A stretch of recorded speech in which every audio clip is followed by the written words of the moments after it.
কমলা লাল টকটা হইব দেখো কমলা আমার ইনশাল্লাহ। হ্যাঁ আনলা এই চাই দেহ চাই দেহ সর শরৎ ওই যে একটু ভরে আছে গা একটা ভরে আছে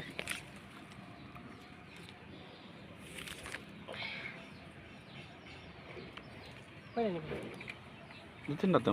একটা ফান হ্যাঁ এই দিকটা নিচে ভরে যাবো কা কমলা দেখছো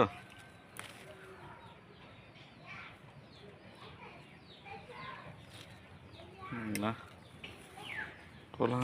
খুশি সব সেরি করে দেখার আমি চাইতে হয় না দেখো আমার কমলার অবস্থা এইখান কি অবস্থা তোলো ওটা হয়ে গেছে